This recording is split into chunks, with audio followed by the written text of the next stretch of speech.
ये सब मेरे लिए। नायरा अपने सामने टेबल पर मौजूद ढेर सारा खाना देखकर हैरान हो गई थी। वहाँ उसकी पसंदीदा सारी डिशेस थी, उसके साथ ही सिर्फ इंडियन ही नहीं, अदर क्यूजीज भी थे। हाँ बिल्कुल, सामने खड़े आर्यन ने कहा। उसके बगल में आरव, वेदांत और रुद्र भी खड़े थे। इतना सब तुमने बनाया? नायरा ने आर्यन से पूछा।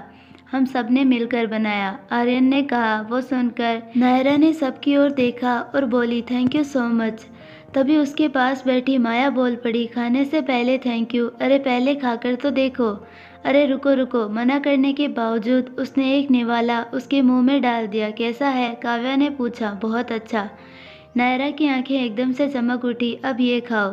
तभी शिवानी ने उसके मुंह में एक और चम्मच ठूस दिया। ये भी बहुत टेस्टी है, उसने खाते हुए किसी तरह कहा। पर तभी काव्या एक और निवाला उसके सामने ले आई और ये, अरे रुको, पहले मुझे ये तो खा लेने दो। उसके मना करने के बावजूद वो तीनों उसे जबरदस्ती खिला रही थी। वो चारों दूर खड़े ये सब देखकर खुश हो रहे थे। उन सब ने साथ में मिलकर खाना खाया। कुछ देर बाद सारी लड़कियां मेन हॉल में बैठी गप्पे लड़ा रही थी और लड़के किचन में खड़े थे, लेकिन वेदांत की नज़र नायरा से हट ही नहीं रही थी।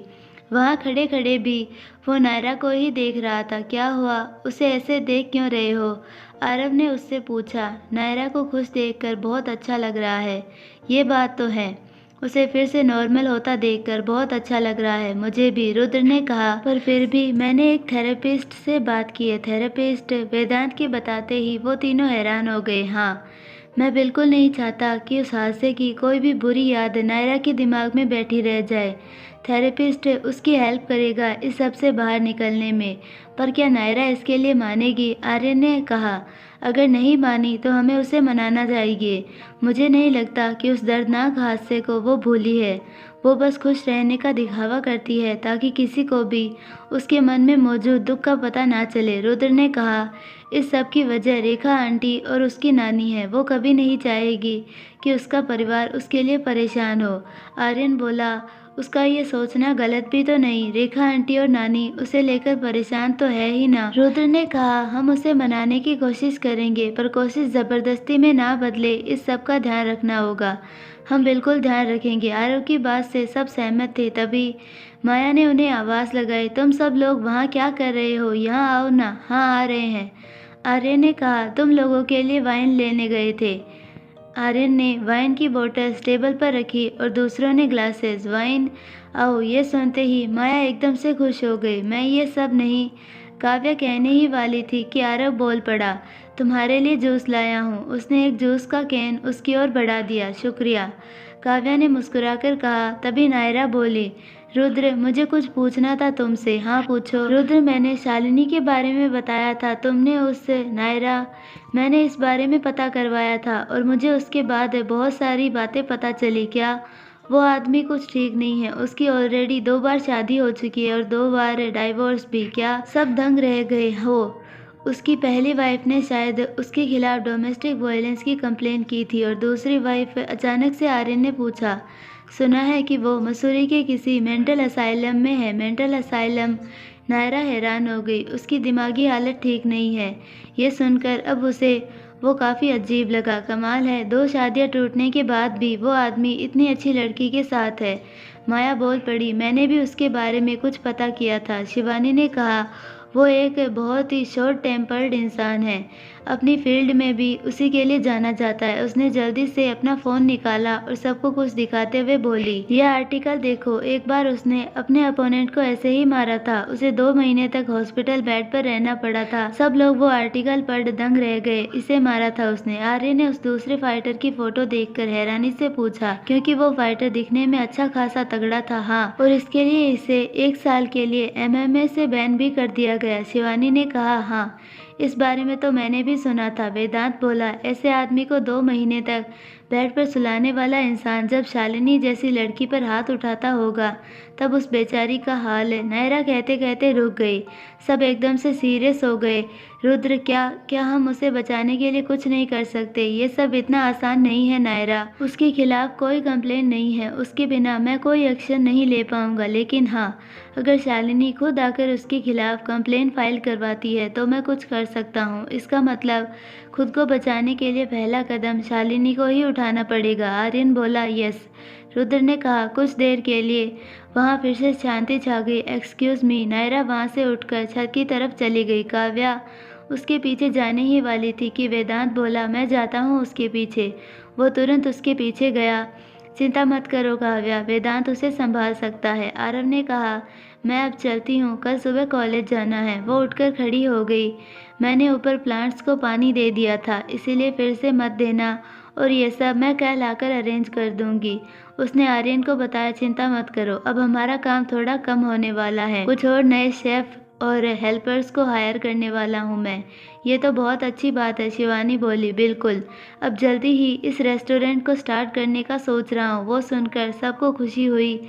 मैं चलती हूँ, मैं तुम्हें छोड़ देता हूँ घर तक। आरव भी उसके साथ निकला। मुझे भी अब चलना चाहिए, डैड वेट कर रहे होंगे। शिवानी ने भी अपनी ड्रिंक खत्म की और उठकर खड़ी हो गई। साथ चलो, तुम्हें ड्रॉप कर दूंगा। ओके। रुद्र के कहते ही वो तुरंत मान गई। Bye guys, good night and I miss you. Shivani ने जाते हुए माया और आर्यन से कहा, गुड नाइट। वो दोनों वहाँ से चले गए। तभी आर्यन की नज़र माया के हाथ में मौजूद ग्लास पर गई। तुमने ड्रिंक खत्म क्यों नहीं की? हाँ हाँ कर रही हूँ। वो वाइन पीने लगी। तभी उसकी नज़र आर्यन पर गई, जो आज उस सेफ वाइट में बहुत ही अच्छा दिख रहा था। उसे देखकर वो देखती ही रह गई। क्या हुआ? आर्यन ने जैसे ही नोटिस किया उसने पूछ लिया। कुछ नहीं। तभी अचानक से माया ने बात को टाल दिया। वहीं दूसरी ओर नायरा छत पर चली गई। वहाँ से उसे अपने कमरे की खिड़की साफ नजर आ रही थी। यहाँ क्यों चली आई? वेदांत उसके पास आकर खड़ा हो गया। बस ऐसे ही। वो वहीं एक बेंच पर बैठ गई। बैठ जाऊं? वेदांत ने बड़े ही आराम से पूछा। हाँ। वो नायरा के बगल में आकर बैठ गया, पर जानबूझकर बीच में थोड़ी जगह रखी थी उसने।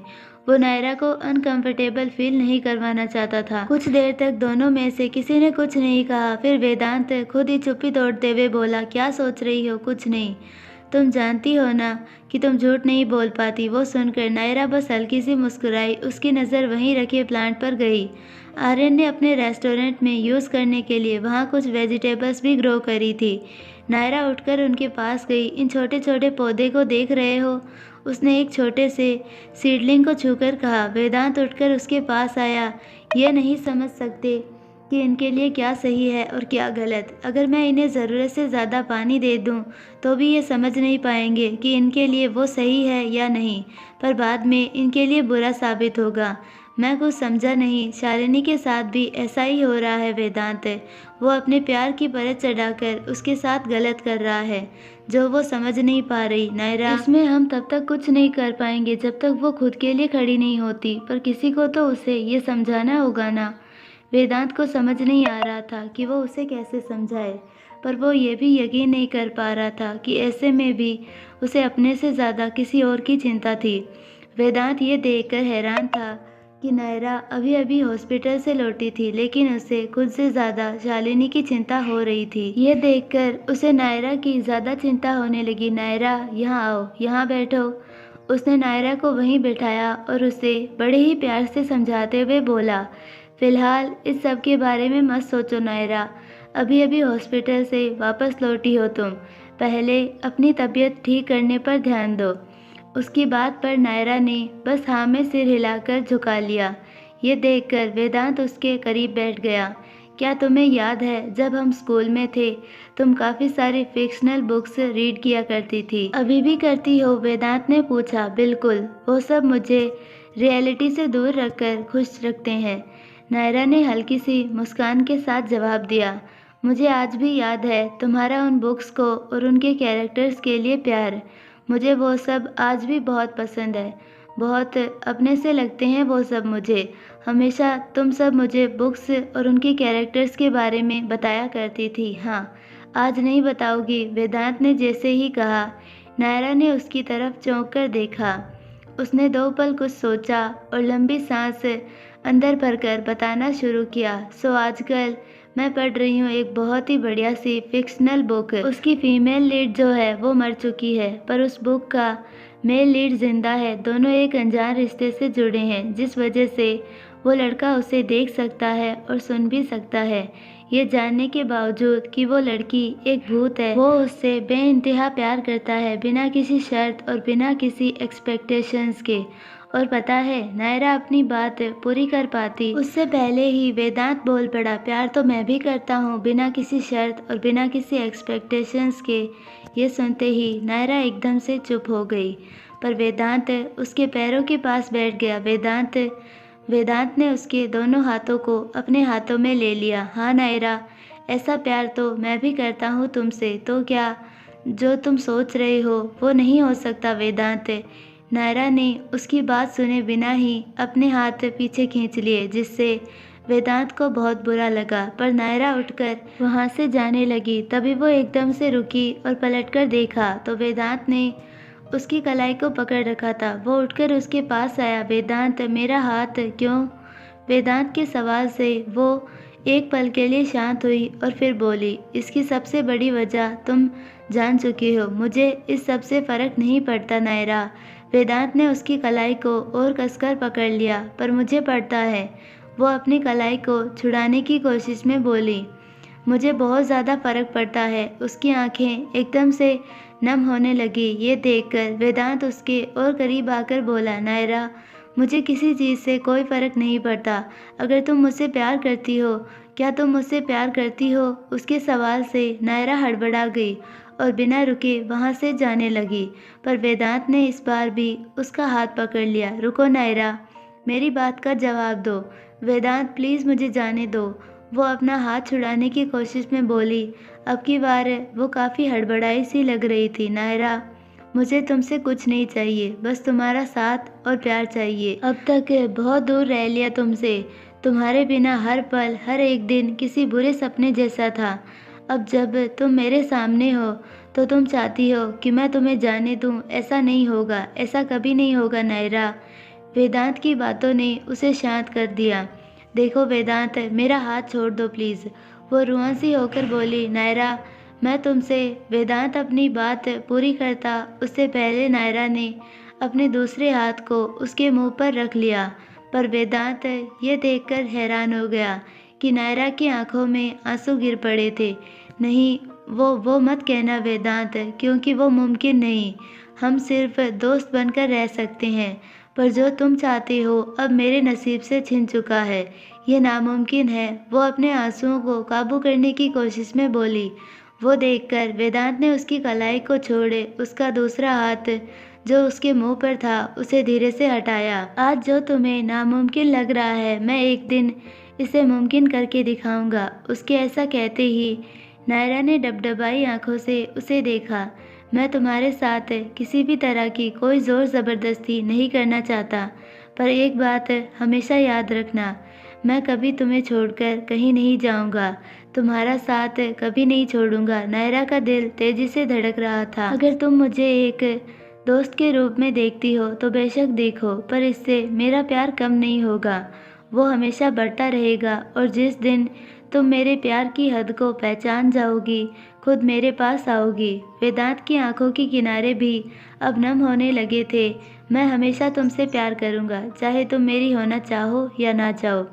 मैं तुम्हें अपना मान चुका हूँ। ये सब तुम्हें तकलीफ देगा। नायरा रोते हुए बोली, तुम्हारे लिए हर दर्द, हर तकलीफ हंसकर सह सकता हूँ। वेदांत ने उसके माथे से अपना माथा लगा दिया और हंसकर बोला, तुम्हें इस सब से कुछ हासिल नहीं होगा वेदांत। मैं कुछ हासिल करना चाहता ही नहीं, तुम्हें भी नहीं। मैं तो बस तुम्हारा हो जाना चाहता हूँ। अगर तुम मेरी नहीं हो सकती तो मैं तुम्हारा हो जाऊँगा नायरा। वेदांत, नायरा ने उसकी ओर चौंक कर देखा। तुम मुझे एक दोस्त मानना और मैं तुमसे प्यार करता रहूँगा।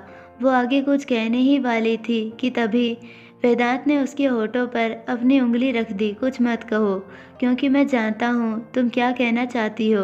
तुम्हारे जवाब का इंतज़ार नहीं करूँगा, बस बेवजह तुमसे प्यार करता रहूँगा, पागलों की तरह प्यार, जब तक तुम्हें यकीन नहीं हो जाता कि वो मैं ही हूँ जो तुम्हारे लिए बना है। वेदांत ने उसके आंसू पोंछ डाले, पर नायरा रोते हुए उसके सीने से लिपट गई। आई एम सॉरी वेदांत। नहीं, रो मत नायरा, तुमने कुछ गलत नहीं किया। गुनाह तो मैंने किया तुम्हें गलत समझकर। अब मैं उसका प्रायश्चित करूँगा, फिर चाहे उसमें ये जन्म खत्म हो जाए या ये दुनिया। वेदांत ने उसके माथे को चूम लिया, पर नायरा उसके सीने से लगकर रोती रही। वेदांत उसे लेकर वहीं बेंच पर बैठ गया और उसका सिर अपने कंधे पर रख लिया। अब तुम्हें किसी भी तरह की कोई चिंता करने की ज़रूरत नहीं है नायरा। मैं हर मुसीबत में तुम्हारे कंधे से कंधा मिलाकर खड़ा रहूँगा। वेदांत ने उसकी हथेली को अपने हाथ में लेकर कहा, पर नायरा उसके कंधे पर सिर रखकर भी काफ़ी देर तक सिसकती रही। वेदांत ने भी उसे नहीं रोका। कुछ देर बाद बाहर टेबल की हालत ख़राब थी। सामने वाइन की 3 खाली बोतलें पड़ी हुई थी और उनके सामने ही माया टेबल पर सिर रखकर सो गई थी। उसके ठीक सामने की तरफ बैठा आर्यन उसकी हालत देखकर अपना सिर पकड़कर बैठा था। तभी उसकी नज़र सीढ़ियों की तरफ गई, जहाँ से वेदांत नायरा को गोद में उठाए नीचे आ रहा था। उसे देखते ही वो बिना देर किए उनकी तरफ भागा। वेदांत, नायरा, क्या हुआ? वो ज़ोर से बोला ही था कि अचानक वेदांत ने उसे चुप करा दिया। सो गई है, इसे घर छोड़ देता हूँ। वो सुनते ही आर्यन ने राहत की सांस ली, पर वेदांत की नज़र माया पर गई। पर ये माया को क्या हुआ? कुछ नहीं, इसने बस कुछ ज़्यादा ही वाइन पी ली है। आर्यन मुंह बनाकर बोला, ठीक है, तुम माया का ख्याल रखना। मैं नायरा को उसके घर छोड़ के वापस जाने वाला हूँ। ठीक है, मैं भी इसे घर छोड़ दूंगा। वेदांत वहाँ से निकल गया। उसके जाते ही आर्यन माया के पास आया। माया, माया उठो, उठो माया। उसने उसे उठाने की कोशिश की, पर वो उठ ही नहीं रही थी। आओ चलो, मैं तुम्हें घर छोड़ देता हूँ। आर्यन ने उसका चेहरा ऊपर किया तो उसकी आंखें खुली थी, पर पूरी तरह नशे से भरी। नहीं बोला है इतना पीने को, आओ चलो, तुम्हें घर ले चलो। नहीं, मुझे घर नहीं जाना। माया ने उसका हाथ झटक दिया। माया, आर्यन उसके ऐसे बर्ताव से हैरान हो गया। मैं घर नहीं जाऊंगी। माया, ये क्या कर रही हो? मैं नहीं जाऊंगी घर। घर एक बोरिंग जगह होती है। मेरे लिए एक ड्रिंक बनाओ। उसने ग्लास आर्यन के सामने पटकते हुए कहा। एक और ड्रिंक? पागल हो गई हो क्या तुम? हाँ, इसीलिए तो मांगा। वो हंसकर बोली, नो वे, भूल जाओ तुम। आर्यन गुस्से में पास ही रखी कुर्सी पर बैठ गया, पर यह देखकर माया और चिढ़ गई। उसने सीधा एक टेबल को पकड़ लिया। ये देखते ही आर्यन ने भी उस बोतल को पकड़ लिया। माया, छोड़ो इसे। नहीं, तुम जानती हो ना कि तुमसे माइल्ड अल्कोहल भी कंट्रोल नहीं होती। मुझे इसकी ज़रूरत है। वो हंसकर बोली, ज़रूरत नहीं, ये बस तुम्हारी ज़िद है। आर्यन ने उस बोतल को अपनी ओर खींचा। I need it. माया ने उसे फिर से अपनी ओर खींचा। पर क्यों? आर्यन चिल्ला पड़ा। उसी के साथ माया ने उस बोतल को छोड़ दिया। एकदम से उसके चेहरे के भाव बदल गए। वो काफ़ी ज़्यादा गंभीर लग रही थी। क्योंकि मेरे अंदर हिम्मत नहीं है। उसने अपना सिर झुका लिया। उसकी आवाज़ में भी अजीब सी उदासी थी। ये क्या कर रही हो माया? आर्यन भी अचानक से बहुत ही गंभीर हो गया। मैं कुछ बताना चाहती हूँ। क्या बात है माया? वो तुरंत अपनी कुर्सी खिसकाकर माया के करीब आ गया, पर अचानक उसके ऐसे करीब आने से वो सहम गई। इधर दूसरी तरफ आर्यन और काव्या चलते हुए काव्या के घर की तरफ जा रहे थे। दोनों ही कुछ नहीं कह रहे थे। इसी वजह से आरव ने चुप्पी तोड़ते हुए कहा, तुम्हारा कॉलेज कैसा चल रहा है काव्या? बहुत अच्छा। अब तो मैंने वहाँ कुछ दोस्त भी बना लिए हैं। ये तो बहुत अच्छी बात है। फिर एक बार दोनों के बीच शांति छा गई। तभी काव्या बोली, क्या मैं कुछ पूछ सकती हूँ आपसे? बिल्कुल। मेरे पापा। वो बस इतना कहकर चुप हो गई, लेकिन आरव उसका सवाल समझ गया था। मेरी इस बारे में पहले ही रुद्र से बात हो चुकी है काव्या। उन्हें शायद बेल नहीं मिलेगी। यह सुनकर उसने आरव की ओर चौंक कर देखा, पर तभी आरव बोला, हो सके तो इस वक्त उनके बारे में मत सोचो, अपनी पढ़ाई पर ध्यान दो। मैं चाहता हूँ कि जब वो वापस लौटे तुम यहाँ से कहीं दूर चली जाओ, ताकि उनका साया भी फिर से तुम पर ना पड़े। मैं नहीं चाहता कि तुम फिर से उसी दर्द और तकलीफ से गुजरो। आरव ने हमेशा की तरह अपने मन में जो था वो साफ साफ कह दिया। पर ऐसा भी तो हो सकता है ना कि पापा इस सब के बाद बदल जाए। ज़्यादा तो नहीं, पर ह्यूमन साइकोलॉजी के बारे में थोड़ा बहुत जानता हूँ मैं। उन्हें देखकर लगता तो नहीं कि वो अपनी गलतियों से सीखने वाले लोगों में से हैं।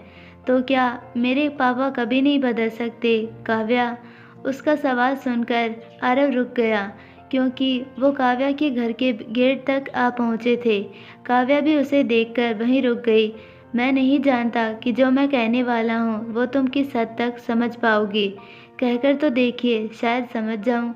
हमें कभी भी किसी और को बदलने के बजाय खुद के बारे में सोचना चाहिए, क्योंकि हम किसी और को नहीं, बस खुद को बदल सकते हैं। काव्या गौर से उसकी बात सुनने लगी। कोई और बदल कर उस तरह बर्ताव करे जैसा हम चाहते हैं, इस बात का इंतज़ार करने से कभी भी अच्छा होता है कि हम खुद के अंदर अच्छे बदलाव करें, जिससे हमारी ज़िंदगी बेहतर हो सके। वो सब सुने उसकी आंखें फैल गई।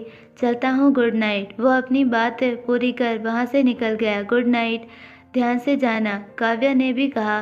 वो बस उसे जाते हुए देखती रही, पर उसके होठों पर हल्की सी मुस्कान थी। डोरबेल बजने से रेखा जी ने दरवाज़ा खोला तो दरवाजे पर वेदांत था। नायरा उसकी गोद में थी और वो भी गहरी नींद में।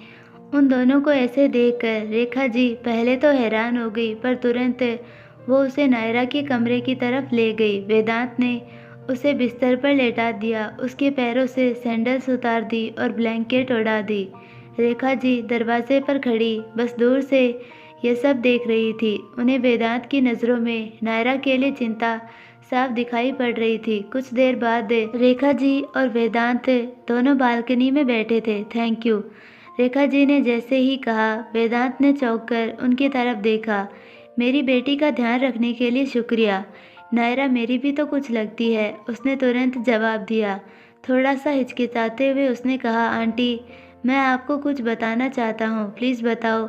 मैंने नायरा के लिए एक थेरेपिस्ट से बात की है। थेरेपिस्ट? रेखा जी हैरान हो गई। मुझे लगता है उसे इसकी ज़रूरत है वेदांत। वो मेरी बेटी है और मैं ये बात अच्छे से जानती हूँ कि वो इसके लिए कभी नहीं मानेगी। आज तक मैंने उसे कभी अपना दुख किसी पर जाहिर करते नहीं देखा, इसीलिए तो उसे एक थेरेपिस्ट की ज़रूरत है, वरना शायद वो कभी पहले जैसी नहीं बन पाएगी। वो इतना आसान भी नहीं है वेदांत। वो अब कभी पहले वाली नायरा नहीं बन सकती। मैं हार नहीं मानूंगा। उसे फिर से वही नायरा बनाने के लिए मुझे चाहे जो करना पड़े मैं करूंगा। फिर उसकी जो भी कीमत चुकानी पड़े मुझे मंजूर है। रेखा जी उसे बस देखती रह गई। मैं चलता हूँ आंटी, बहुत ठंड है, प्लीज़ अपना ख्याल रखिए।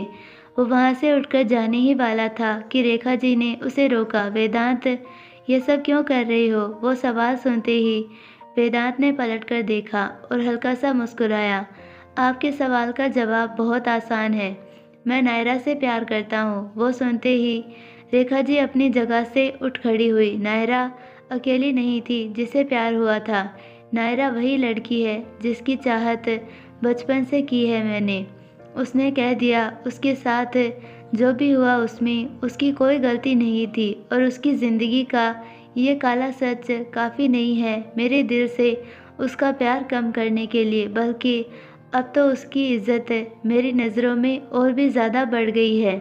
वो एक बहुत स्ट्रॉन्ग लड़की है, यही वजह है उसके लिए मेरी चाहत बढ़ती जा रही है।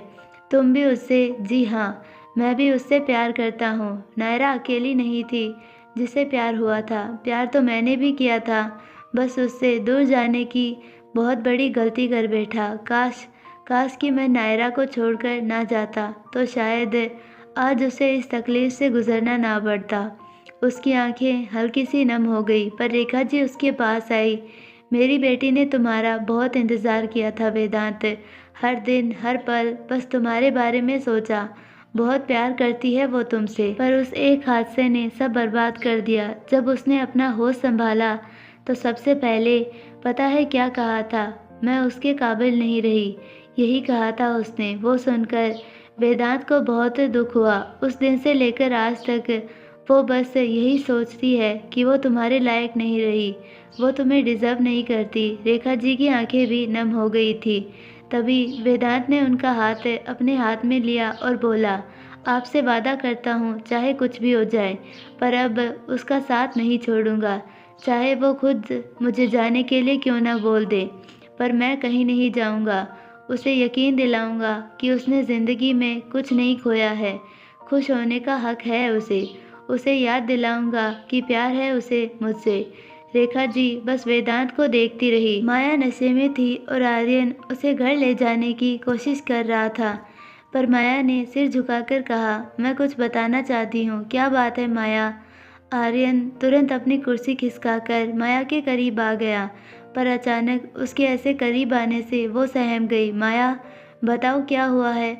आर्यन के चेहरे पर चिंता थी। आर्यन, ऐसे पास आओगे तो मैं बता नहीं पाऊंगी, उसने उसे दूर धकेलते हुए कहा। क्या? उसे कुछ समझ ही नहीं आया। माया, आखिर बात क्या है? उसने उसका हाथ पकड़ा तो माया लड़खड़ाते हुए उठकर खड़ी हुई। माया, संभालो। उसे संभालते हुए आर्यन भी उठ खड़ा हुआ, क्योंकि वो गिरने वाली थी, पर तभी माया अपने घुटनों पर बैठ गई। माया, आर्यन उसके ऐसे करने से दंग रह गया। आर्यन, मुझे मुझे तुम्हें कुछ बताना है। हाँ, पर पहले तुम उठो माया। आर्यन ने उसे उठाने की कोशिश की, पर उसने मना कर दिया। नहीं, मुझे जो बताना है उसके लिए ये ज़रूरी है। वो सुनकर आर्यन 2 पल के लिए शांत हुआ। तभी माया अपने कांपते हाथों से अपनी जेब में से कुछ ढूंढने लगी। काफ़ी मेहनत करने के बाद उसे वो मिल ही गया। उसने धीरे से अपनी जेब से एक छोटा सा बॉक्स निकाला और उसे खोला। उसके अंदर जो था उसे देखते ही आर्यन की आंखें फैल गई, क्योंकि उसके अंदर एक सुंदर सी डायमंड रिंग थी। माया, वो हैरान हो गया था, पर जैसे ही उसने माया के चेहरे को देखा, माया की आंखों से गिरते आंसुओं ने उसके दिल को पिघला दिया। प्लीज़ प्लीज़ मुझसे शादी कर लो आर्यन, वो रोते हुए बोली। एक बार तुम्हें खुद से दूर करके बहुत बड़ी गलती कर बैठी हूँ। मैं इस बार उसे दोहराऊंगी नहीं। आर्यन दंग रह गया था। प्लीज़ प्लीज़ मुझे माफ़ कर दो और इसे एक्सेप्ट कर लो। मुझसे शादी कर लो आर्यन। मैं वादा करती हूँ कभी कभी कुछ गलत नहीं समझूंगी, पर प्लीज़ प्लीज़ मुझे माफ़ कर दो और मुझे अपना लो, वो रो रो कर कह रही थी। पर आर्यन अब एकदम शांत था। नहीं, मैं इसे नहीं ले सकता। उसने जैसे ही ये कहा, माया को लगा जैसे उसका दिल 100 टुकड़ों में बट गया हो। ऐसा ऐसा मत कहो आर्यन, मैं तुम्हारे बिना जी नहीं पाऊंगी। बहुत प्यार करती हूँ तुमसे, प्लीज़ मुझे ऐसे मत ठुकराओ। माया ने रोते हुए सीधा आर्यन के पैर पकड़ लिए। ये देखते ही आर्यन नीचे बैठ गया। माया, माया छोड़ो, छोड़ो, क्या कर रही हो? उसने बड़ी मुश्किल से उसके हाथ अपने पैरों से हटाए और चिल्लाकर बोला, रुक जाओ माया, पागल हो गई हो क्या? क्या कर रही हो? प्लीज़ प्लीज़ मुझे मत ठुकराओ, तुम्हारे बिना मैं मर जाऊंगी आर्यन, वो रोते हुए बोली। ये देखकर आर्यन ने अपने दोनों हाथ उसके गाल पर रखे और बोला, किसने कहा कि मैं तुम्हें ठुकरा रहा हूँ? वो सुनते ही माया ने चौंक कर उसे देखा। मैंने कहा, मैं इसे यहाँ एक्सेप्ट नहीं कर सकता, क्योंकि मैं चाहता हूँ कि तुम ये रिंग मुझे सबके सामने पहनाओ। आर्यन उसकी आंखों में देखकर बोला, क्योंकि मैं भी तुम्हें ऐसी ही एक खूबसूरत अंगूठी सबके सामने पहनाना चाहता हूँ। क्या? माया की धड़कन तेज हो गई। उसे अपने कानों पर विश्वास ही नहीं हो रहा था। तुम बताओ माया, क्या तुम मुझसे शादी करोगी? मेरे साथ अपनी ज़िंदगी बिताओगी? आर्यन ने जैसे ही पूछा, माया की आंखों से खुशी के आंसू गिर पड़े। उसने तुरंत हाँ में सिर हिलाया, जिसे देखते ही आर्यन ने उसे कसकर गले लगा लिया। आई लव यू। माया आंखों में खुशी के आंसू लिए बोली, I love you so much Aryan. Aryan ने उसके माथे को चूम लिया। इसे संभाल कर रखना, क्योंकि मैं यही रिंग पहनूंगा हमारी सगाई पर। उसने उसे रिंग के बॉक्स को बंद कर माया के हाथ में बंद कर दिया और उसके हाथ को चूम लिया। कहीं कहीं ये कोई सपना तो नहीं? माया के आंसू अभी भी रुक नहीं रहे थे। ये देखकर आर्यन हंस पड़ा। उसने बिना देर किए उसकी कमर पर हाथ रख उसे अपने बेहद करीब खींचा और उसके होठों को डीप किस कर लिया। उसके ऐसा करते ही नशे में डूबी माया की आंखें पूरी तरह से खुल गई। उसकी धड़कन तेज हो गई और उसने आर्यन के कंधे को कसकर पकड़ लिया। जैसे ही आर्यन उससे अलग हुआ, उसे एक लंबी सांस लेनी पड़ी, क्योंकि अब वो भी सदमे में थी। अब तो यकीन हो गया ना कि ये कोई सपना नहीं है। आर्यन ने उसकी नाक खींचते हुए कहा।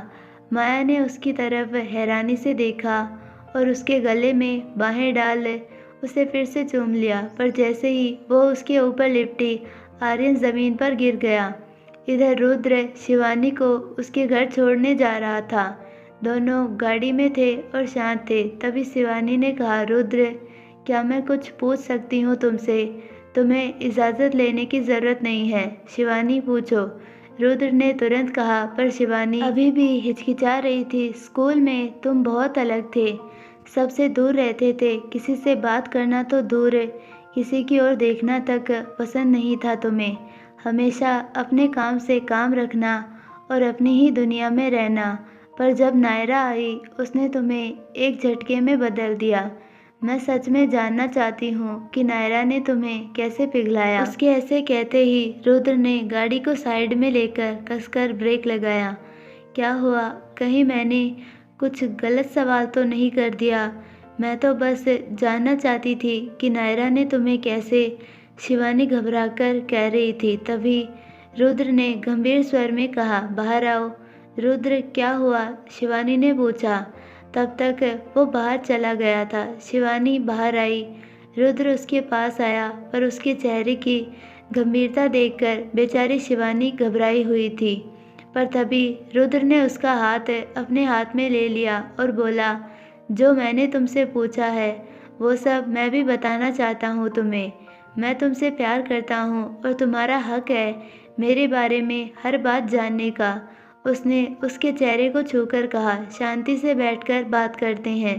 वो उसका हाथ पकड़ उसे वहीं सड़क किनारे एक शांत जगह लाया। वहाँ एक पुराना बस स्टॉप था। वो दोनों वहीं बैठ गए। वहाँ की लाइट हल्की हल्की फ्लिकर कर रही थी और आसपास से रात की कीड़ों की आवाज़ें आ रही थी। उस फ्लिकर करती लाइट में भी शिवानी रुद्र के चेहरे पर गंभीरता साफ देख पा रही थी। कोई भी इंसान किसी भी बुरे सपने से जागने के बाद क्या सोचता है? एक लंबी सांस लेकर रुद्र ने आगे कहा, यही कि अभी जो बुरा सपना देखा उसका साया भी उसकी असल ज़िंदगी पर ना पड़े। बिल्कुल वैसा ही बुरा सपना बनकर रह गई थी मेरी ज़िंदगी, जब मेरी माँ बचपन में ही मेरा साथ छोड़कर चली गई। यह सुनते ही शिवानी की आंखें बड़ी हो गई। शिवानी, आज मैं तुम्हें मेरे बारे में सब बता देना चाहता हूँ, क्योंकि तुम्हें यह सब जानने का हक है। वो आज सब बताने के लिए तैयार था। मैं एक लोअर मिडिल क्लास फैमिली से बिलोंग करता था। पिता को शराब की बुरी आदत थी। शराब के पैसों के लिए वो माँ को बुरी तरह पीटता था। मुझे एक अच्छे स्कूल में पढ़कर बड़ा आदमी बनता देखना चाहती थी मेरी माँ। इसीलिए दिन रात लोगों के घर में काम करके पैसे जुटाती ताकि मुझे पढ़ा सके। पर मेरा बाप उसी पैसों के लिए जानवरों की तरह मारता था उसे। वो जो कह रहा था उसे सुनते ही शिवानी की धड़कनें कम ज़्यादा हो रही थी, क्योंकि अपनी माँ का जिक्र करते हुए रुद्र की आंखों में उभरती नमी उसे साफ नज़र आ रही थी। बहुत प्यार करता था मैं अपनी माँ से, इसीलिए नहीं कि वो मेरे लिए उस नरक में रह रही थी या मेरी माँ थी, इसीलिए क्योंकि उसके प्यार में कोई खोट कोई मिलावट नहीं थी। निस्वार्थ प्यार था उसका मेरे लिए। उसके चेहरे की एक हल्की सी मुस्कान देखकर मेरा दिन सोने सा हो जाता था। भले ही भरपेट खाने को ना मिले, पर उसकी मुस्कान से मेरा पेट भर जाता था। उसकी पकड़ शिवानी के हाथ पर कसती जा रही थी। उसकी मुस्कान साफ कर रही थी कि आज भी अपनी माँ की अच्छी यादें, वो मुस्कान जिसका वो जिक्र कर रहा था, उसके जहन में जिंदा है। तभी वो मुस्कान एकदम से कम हो गई। उनके जाने के बाद इस बात का एहसास हुआ कि वो मेरे जीने की वजह थी। मेरा जो भी था वो उसी के लिए था। सबसे ज़्यादा दुख तो इस बात का था कि जिस इंसान के लिए उसने अपनी ज़िंदगी खर्च कर दी, उसकी आंखों में आंसू तक नहीं आया उसके लिए। उसे ना दुख हुआ और ना ही पछतावा, उल्टा उसके बाद वो खुद भी घर से दूर रहने लगा। शुरुआत में मुझे लगा कि अच्छा ही है, जब वो घर नहीं आता, पर जब राशन का एक एक डिब्बा खाली होने लगा, उसकी कमी भी महसूस होने लगी। कई दिन जब वो वापस ही नहीं लौटा तो समझ आ गया कि अगर उसे मेरी माँ की परवाह नहीं थी तो मेरी क्या खाक होगी। इसीलिए खुद का पेट पालने की जिम्मेदारी मैंने खुद संभाल ली। इस सब से अनजान कि मेरे बाप ने शराब के लिए और भी लोगों से कर्ज ले रखा था। पैसों की दिक्कत और रोज़ दरवाजे का इज्जत का जनाजा निकलते आते लोगों के बीच में मैंने बस नाम के लिए स्कूल जाना जारी रखा, क्योंकि कहीं ना कहीं माँ का सपना अपना सा लगता था मुझे। सब एकदम बेकार सा चल रहा था। स्कूल आना, सबकी चुभती नज़रों के बीच बैठना। लेकिन मेरी ज़िंदगी ने एक अनचाहा मोड़ तब लिया जब नायरा उस स्कूल में आई। 16 साल पहले हमेशा की तरह रुद्र को उसके टीचर ने क्लास में सोने की वजह से क्लास से बाहर निकाल दिया। वो क्लास के बाहर खड़ा था, कंधे पर उसका बैग, अनटक शर्ट, गले में टाई नहीं, पैरों में जूते गंदे से और अजीब से बिखरे बाल। लेकिन इस सब के बावजूद भी वो दिखने में काफ़ी अच्छा था, अपनी उम्र के बच्चों से दिखने में थोड़ा फिट भी। सामने से आती जाती लड़कियां उसे देख शर्मा रही थी, पर उसकी नज़र बस खुले आसमान पर थी। वो इस बात से अनजान था कि दूर मौजूद एक क्लास के अंदर से लगभग 11-12 साल की नायरा उसे साफ देख पा रही थी। वो कब से उसे ही घूर रही थी। नायरा, तुम यहाँ क्या देख रही हो? नायरा के पास बैठी उसकी दोस्त ने उससे धीरे से पूछा, क्योंकि सामने टीचर पढ़ा रहे थे। वो वेदांत की क्लास है ना? तो वो लड़का अंदर होने के बजाय बाहर क्यों खड़ा है? वेदांत ने कहा था कि आज तो उसकी एक इम्पोर्टेंट टेस्ट है। वो वेदांत की क्लास में नया आया है। मैंने सुना है कि वो लड़का पढ़ाई में बिल्कुल अच्छा नहीं है, सब उसे लफंगा समझते हैं। उस लड़की ने बताया। लफंगा? वो क्या होता है? मतलब वो किसी भी टीचर की रिस्पेक्ट नहीं करता, सबसे लड़ता रहता है। देख नहीं रही उसका यूनिफॉर्म पहनने का ढंग? मैंने तो मैम को कहते हुए सुना कि वो लड़का एक दिन गुंडा बनने वाला है। गुंडा? नायरा ने रुद्र की ओर हैरानी से देखा। ओहो मेरी प्यारी नायरा, तुम कितनी भोली हो। गुंडा मतलब जो सबसे लड़ता है और ज़बरदस्ती उन सबसे चीज़ें छीन लेता है। Oh no! नायरा इस बार थोड़ा ज़ोर से बोल बैठी और टीचर का ध्यान अपनी ओर खींच लिया। You two stand up. Teacher के उन्हें पॉइंट करते ही वो उठ खड़ी हुई। Get out of my class. वो सुनते ही दोनों ने हैरानी से टीचर की तरफ देखा। शिवानी भी उन्हें देख रही थी। I said get out. इस बार उनके चिल्लाते ही नायरा बोल पड़ी, सर, इसमें मेरी दोस्त की कोई गलती नहीं। मैंने इससे बात की थी। प्लीज़ इसे क्लास से मत निकालिए। Get out. आजकल तुम बहुत शरारत करने लगी हो Naira. Get out now. Naira ने अपना बैग उठाया और क्लास से बाहर जाने लगी।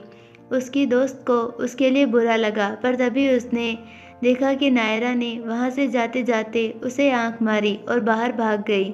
उसके जाते ही टीचर ने पढ़ाना जारी रखा। नायरा भागकर बाहर आई और सीनियर की क्लास के सामने से गुजरने लगी।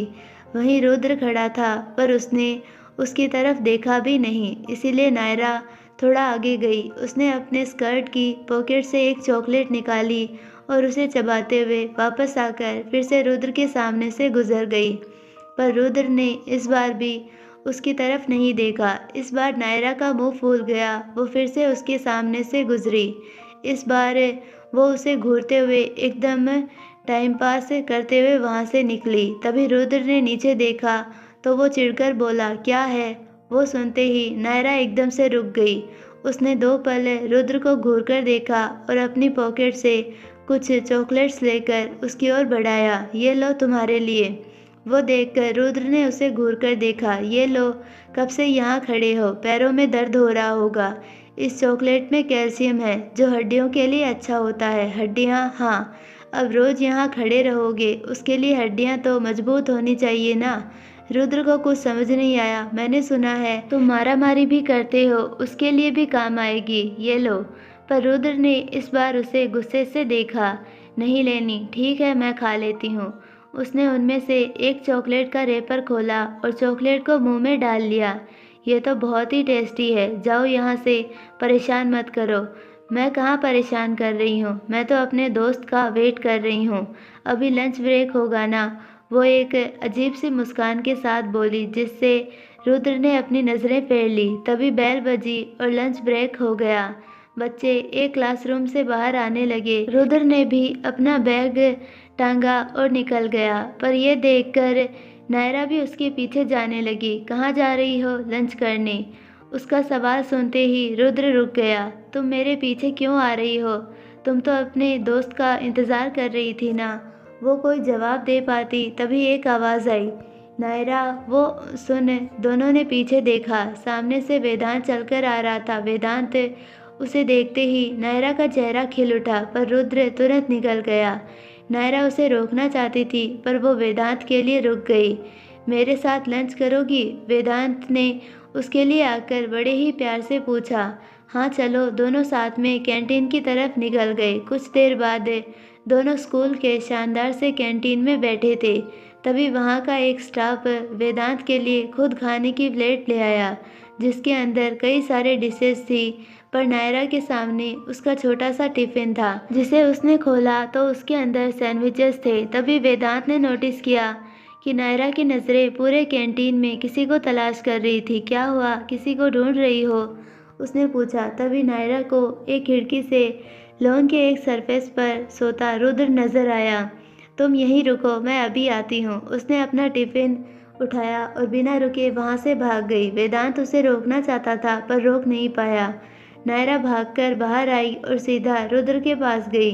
वो लंच करने के बजाय एक छोटी सी दीवार पर सो रहा था, वो भी धूप में। ये देखकर नायरा उसके सामने इस तरह खड़ी हो गई कि उसके चेहरे से छांव बन गई। ये महसूस होते ही रुद्र ने अपनी आंखें खोल दी। आंखें खोलते ही उसे नायरा का मुस्कुराता चेहरा नजर आ गया। उसकी मुस्कान देखकर एक पल के लिए उसे अपनी माँ की मुस्कान याद सी आ गई और उसकी आंखें फैल गई। तभी नायरा उसके करीब आई और अपने लंच बॉक्स से एक सैंडविच निकालकर उसकी ओर बढ़ाया। ये लो, मेरी मम्मा बहुत अच्छा सैंडविच बनाती है। मुझे नहीं चाहिए। रुद्र ने बड़ी मुश्किल से मना किया। अब ले भी लो, मैंने कहा ना मुझे नहीं चाहिए। उसने अपना मुंह फेर लिया। भड़को मत, देखो मेरी बात सुनो, उठो। अरे उठो ना। नायरा ने ज़बरदस्ती उसे उठाकर बैठा दिया। तुम टिफ़िन क्यों नहीं लाए? तुमसे मतलब? रुद्र गुस्सा करते हुए बोला। अरे ऐसा गंदा सा मुंह क्यों बना रहे हो? स्माइल करके भी तो जवाब दे सकते हो ना। नायरा उसके पास आकर बैठ गई। उसने उस सैंडविच को सामने रखे। इसके अंदर देखो, इसके अंदर टमाटो है, कुकुम्बर है, ये देखो, ये पत्ता गोभी भी है। मेरी मम्मा कहती है कि सब्जियां खाने से ताकत आती है। अब तुम रोज स्कूल में बच्चों से लड़ोगे, एज ए पनिशमेंट बाहर खड़े रहोगे, तो ताकत की ज़रूरत तो पड़ेगी ना। रुद्र उसकी अजीब सी बातों से तंग आ गया था। वो देखो एरोप्लेन, नायरा ने जैसे ही चिल्लाकर कहा, रुद्र समेत आसपास के बच्चे भी ऊपर आसमान में देखने लगे। कहाँ? वो तो रहा। नायरा ने एकदम से उसके मुंह में पूरा का पूरा सैंडविच डाल दिया। रुद्र को तो कुछ समझ ही नहीं आया था। उसने उस आधे सैंडविच को मुंह से निकाला। तभी नायरा बोल पड़ी, खा लो खा लो। टीचर्स की तो तुम रिस्पेक्ट करते नहीं, पर मुझे पूरा भरोसा है कि खाने की रिस्पेक्ट ज़रूर करोगे। मुझे भरोसा है तुम पर दोस्त। वो मुस्कुराते हुए वहाँ से भाग गई। रुद्र को उसकी इस हरकत से बहुत गुस्सा आया। वो गुस्से में उस सैंडविच को फेंक देने वाला था, पर तभी उसे नायरा के कहे शब्द याद आ गए। मुझे भरोसा है तुम पर दोस्त। उसने नायरा की तरफ देखा तो कैंटीन के अंदर जाने से पहले उसने उसकी ओर मुस्कुराकर देखा था। अगर आपको ये वीडियो पसंद आई है तो प्लीज़ वीडियो को लाइक, शेयर और चैनल को सब्सक्राइब ज़रूर कीजिए और बेल आइकन नोटिफिकेशन को ऑल पर सेलेक्ट कर दीजिए, ताकि हमारी सारी वीडियोस की नोटिफिकेशंस आपको मिलती रहे। मिलते हैं नेक्स्ट पार्ट में, तब तक के लिए बाय, धन्यवाद।